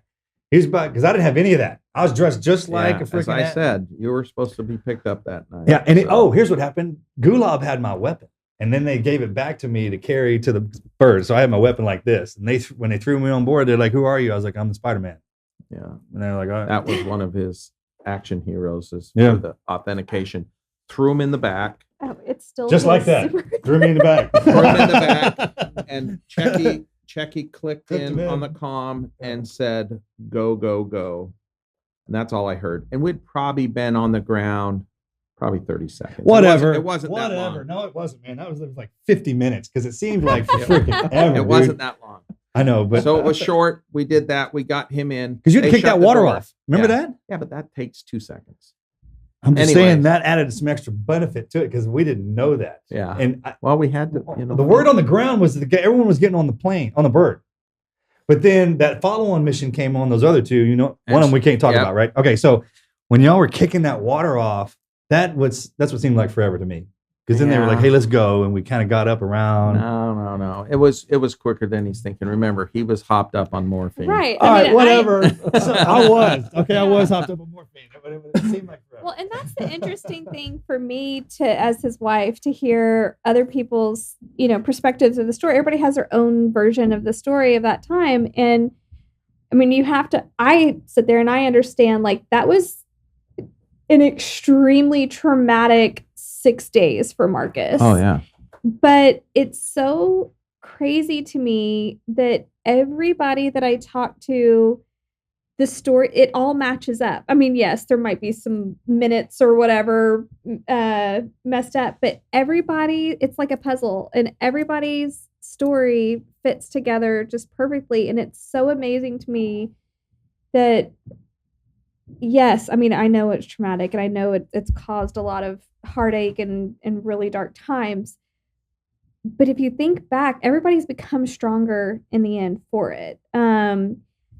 Even like those that we lost, the families come out like, I'm not saying they're better. That's not what I mean. Like, I'm saying that everybody there's a positive Had that's come benefited from their out. There's a lives. Yeah, sure. positive that has Yeah. come out of it, whether it's being able to honor these heroes that didn't make it, and their legacy, their story has impacted so many lives. Think of all of the guys that have signed up for the teams because of this story, Yeah. or into the Air Force or the Army or whatever because of this story, or that have gone in to be a doctor because they want, like I have heard so many stories of people that because of whoever's version of the story, it impacted a random individual so much that it changed the trajectory of their life. Yeah. And that's, to me, that is so neat that all these puzzle pieces have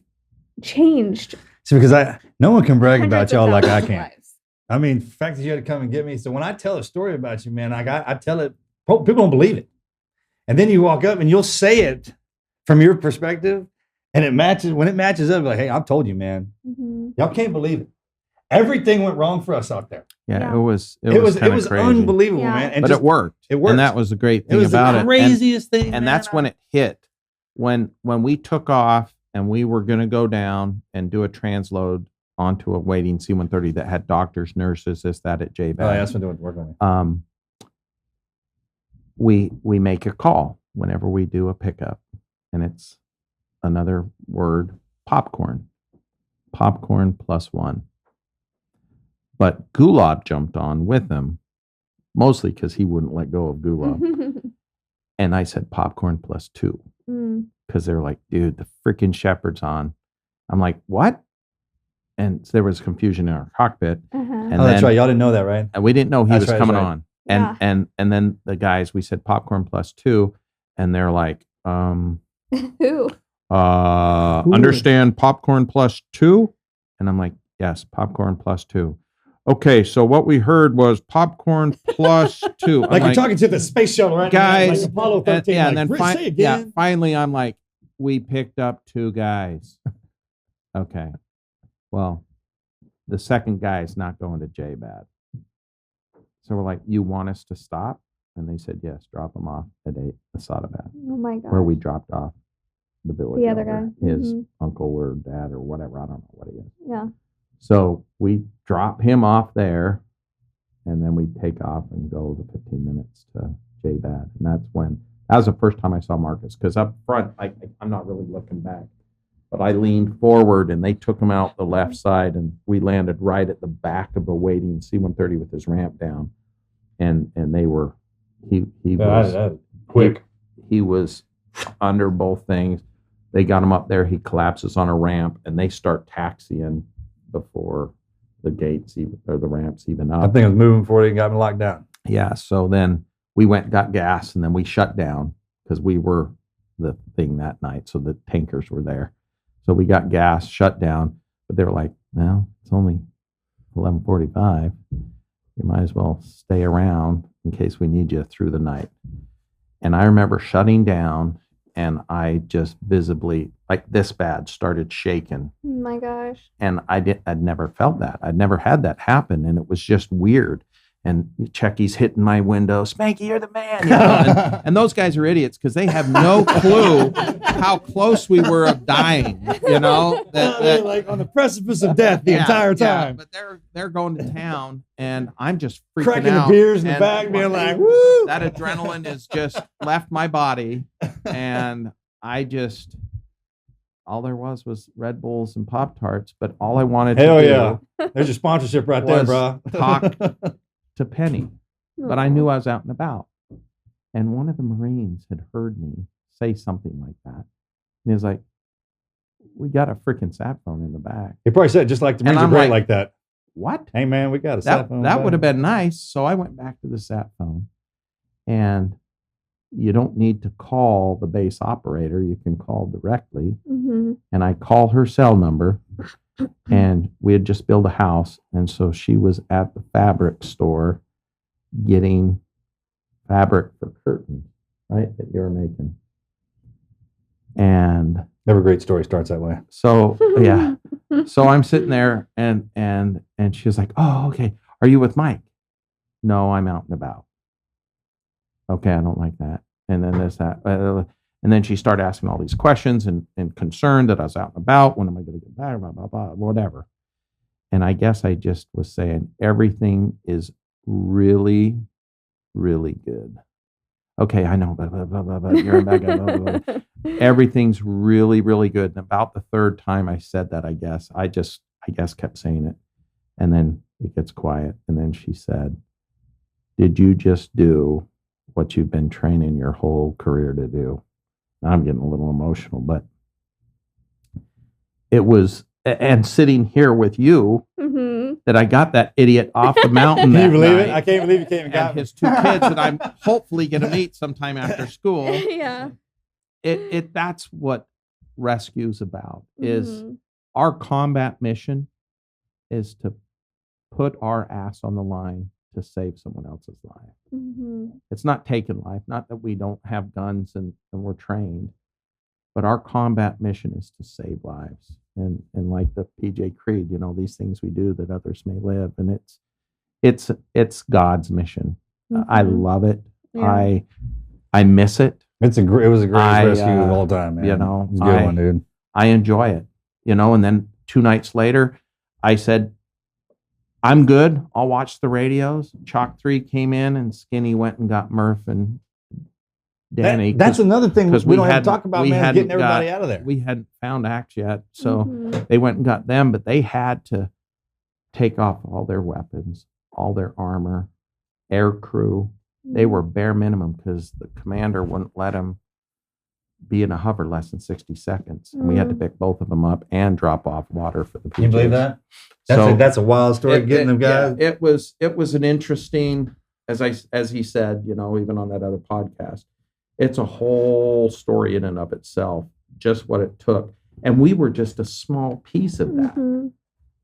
That big We've only been talking about this about 5 minutes. You got to understand, this freaking lasts for days just to get, this. Yeah. How intense that was. Yeah. To have that drilling going that long for a week like that. That's another big misconception from the movie is obviously you can't take that long and smush it into 2 hours. You're going to miss a lot of pieces, but it looks like you're only in the village for like one night. And he was in the village for, was it 6 days? We're not done. Just or whatever started, it was. man. Like he wasn't. So he was there. Marcus thought he was in there a lot longer than he was, but you do the math. We picked him up on the 2nd or almost the 3rd. Of July. 11:30 of July. Yeah. 28th. July 3rd. So 28, 29, 30, Uh-huh. 1, 2.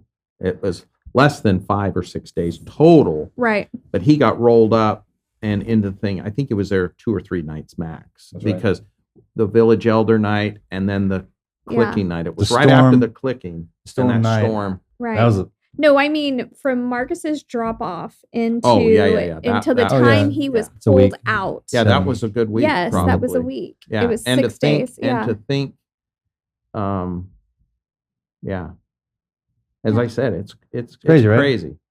It's full on crazy to see what they went through and him even being alive, let alone us finding him. But it was I couldn't believe that. Gulab that saved his life. That whole- that got him. That man loved Yeah. him to death. Yeah, dude, that's a crazy story. Yeah. Can't believe I was part of it. Well, We got him You off were. the mountain.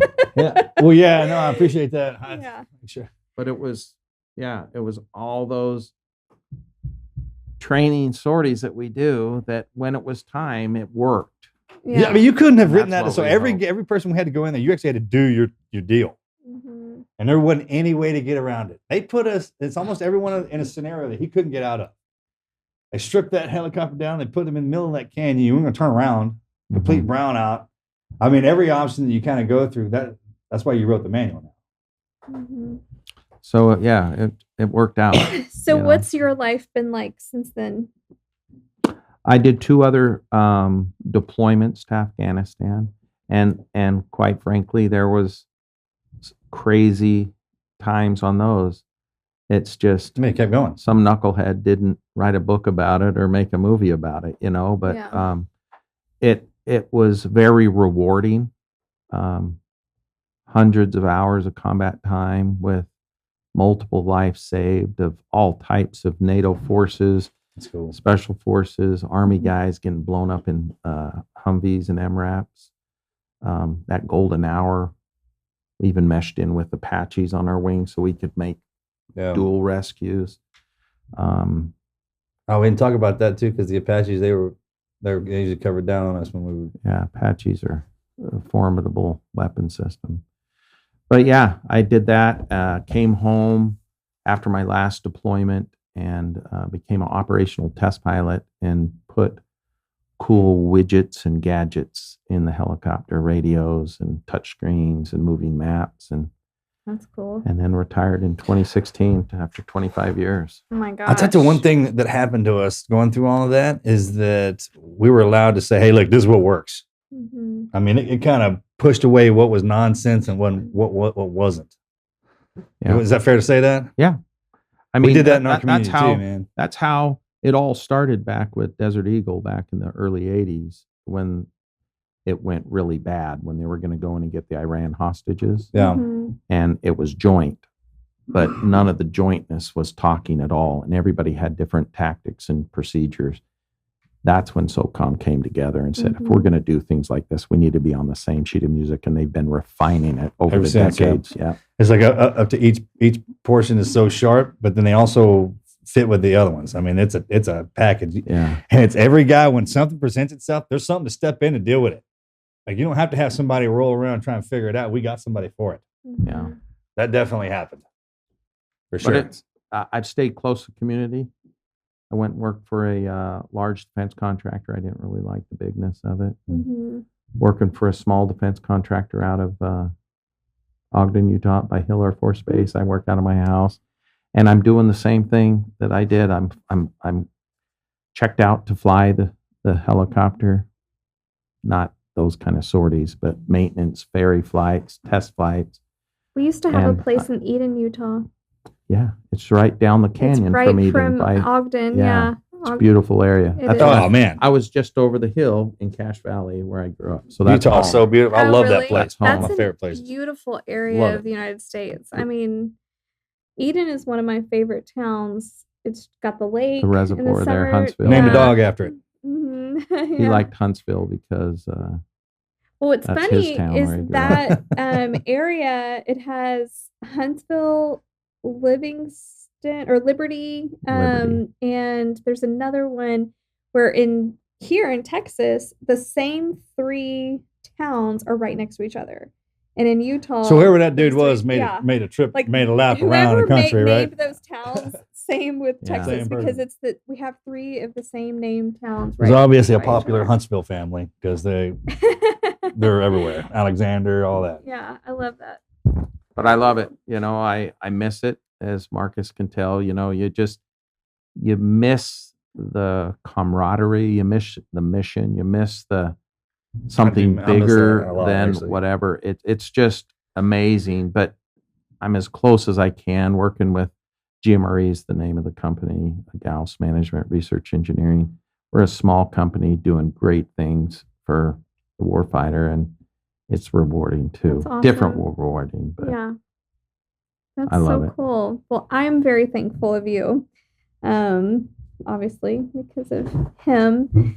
And I'll never forget when you flew in and landed at the Astrodome in Houston that time. Yeah, I know. When we saw each other again for the first I time. was There's just- so many I was cool just showing stories. my in it. niece that picture. Minute So Maid.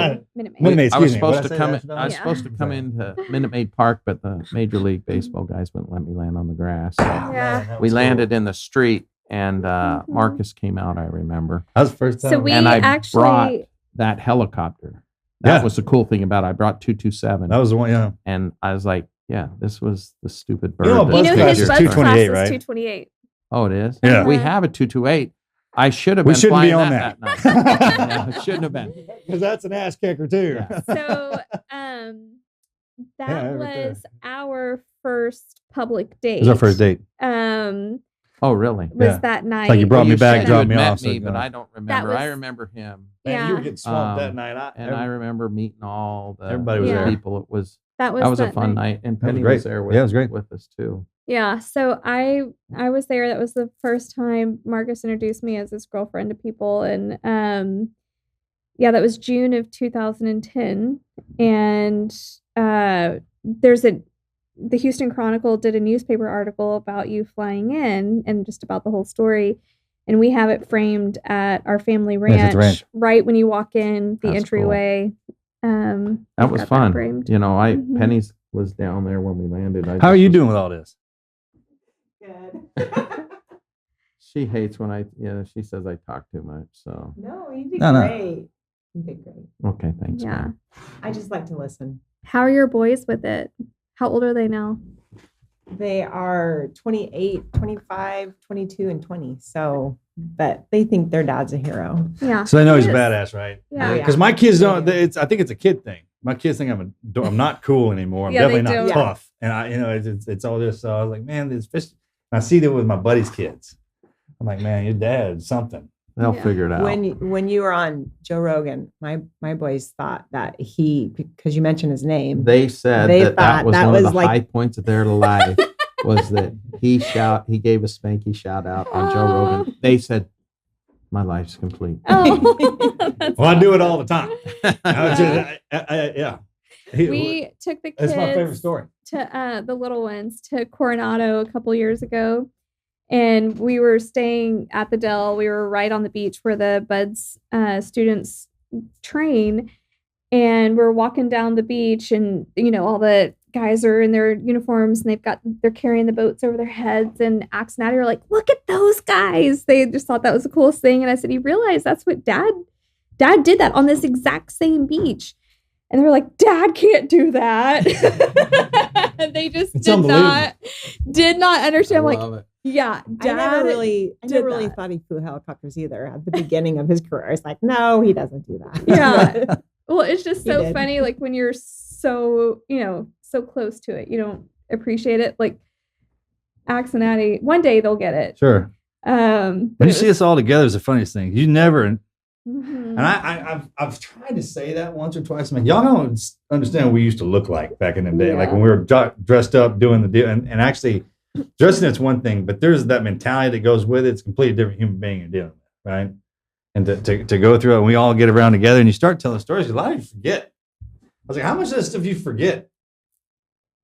Well, most people have one of these episodes in their life to remember about. Man, it's like a daily occurrence for us when we got into that, and that's the most that we lived is one thing, but just to be together, to tell that, to share it because of the lessons learned from it. Yeah, unfortunately, we did lose a lot of buds. Yeah. I mean, on both sides. A lot of my buds died in accidents, and Most of my training PJ buddies are and doing dead. that. Yeah, that's That's another thing about y'all to take the it's hit. Yeah, no one knows that. Y'all get blasted but hard. That comes with training as hard as we have to train in order to go and do those things when asked. So good times. I'm just glad you're alive. And I always like giving them a hard time, telling them he freaking owes me. Mhm. I do, man.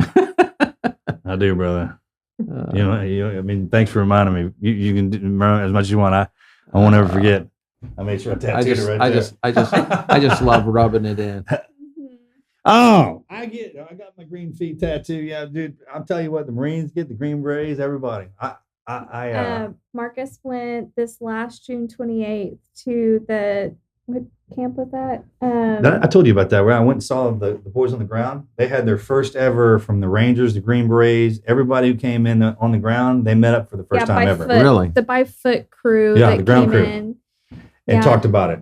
So I didn't know that. They I had like a didn't- debrief. it just happened. That's cool. Yeah, of everybody because there were Rangers and Green Berets. It was in this huge hall. And so the two came together. Those two units came together And the to Air talk Force about it. debriefed the JPA guys. Yeah. Harm all the Yeah. guys. Man, we're all sitting in there and Yeah, just to hear the guys because they got their asses kicked too, man, yeah. to get Yeah. up in there. Yeah. And Marcus went and surprised some of them knew that he was coming, and surprised the others, and That's when I ran into Captain America. yeah, His kids in the same unit. yeah. Hard charge. He's missing a leg now. He lost a damn leg after. Like a lot of guys went back. You went back. I went back. A lot of the guys kept going back. Bo's in a wheelchair now. He was in an accident. T.O.'s good. I talked to him. Mario's good. Reyes. A lot of them guys are. Those were all ground all ground on the ground. founders, man. Yeah. They're good. But It took a lot of people. Yeah. a lot. You Yeah. know, It's so crazy how many people I'll meet and they're like, "Oh, I was in a the middle of comms hell. I mean, person." like way down I in there. actually talked to and if you're listening, lost your number. The guy that was at Camp Blessing that actually decoded the note or made sure that vetted out the note. He got a hold of me a couple of years ago, and I cannot find that guy's number, but he's in DC. And he would love to meet up at some point. We would love to meet up with him. I'll tell you what, too. But it's so neat hearing everyone's perspective that was involved. My handler kept the minute y'all dropped me off and I got back again, my handler kept a journal and wrote down and gave it to her. Team guy, yeah. So we have that. And yeah, he had a journal of like literally everything Marcus said. He wrote down, and then he wrote down like his perspective of what was going on, and wrote down the time, the date, the time, and everything. And he came a couple years ago with his wife, and that was really neat experience. It's so neat just getting to hear everybody's experience from it. she's like, I read this in here. You told me this happened, but I didn't believe you. I was like,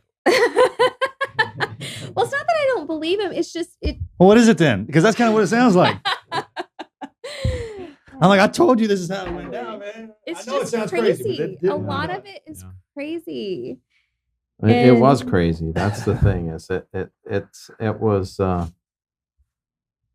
you have anything like the note that? Yes, ma'am. You have all. You of can't that? believe what shows back up out here. I have my helmet back.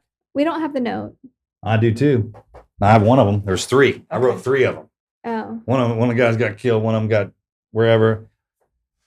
I got my helmet back. I got that notebook showed up. Do you have the man jammies? No. No. I've asked I don't for know 'em. where the hell those are, but the uniform made it back. I have asked for The 'em. shirt. I got my shirt. Apparently the doctor, whoever the doctor was at the base, I've heard he has. I don't know who it is. I don't know their name, bro. but When they started passing me around, like Yeah. I got. I hear rumor of like who has it. I would love to have that one day. But the helmet we got in like 2012. They called I me think. back out. The admiral called me back up. He said, "Got something for you. Mhm. Come out here." No, I just flew. Didn't tell me anything else. It's usually terrifying. And I go in there and we're kind of sitting around. I go over to check in anyways, usually. And he's sitting there and he opens up his desk drawer and boom, slides my helmet across the table because he knew his mind was painted up like a Texas flag. And I was like, where'd you get that? And he goes, they found it in a cache down on the other side of the ridge in a mountain. I was like, did you shoot it off somebody's head? Ranger's got it. He's like, Yeah. no. But they found the bunch of our radios and some of the rifles and stuff like that. in It my was a helmet. ranger team that found it, and out of it being an extremely small world, my Pilates instructor, her brother-in-law was one of the guys on that. It made Yeah. it back. Like here in this little bitty town. Yeah. It's just such a small world. This kind of stuff happens to me all the time. It's weird. No, but, that happened too. I forgot about that. Yeah. Good times. It was, right, bro?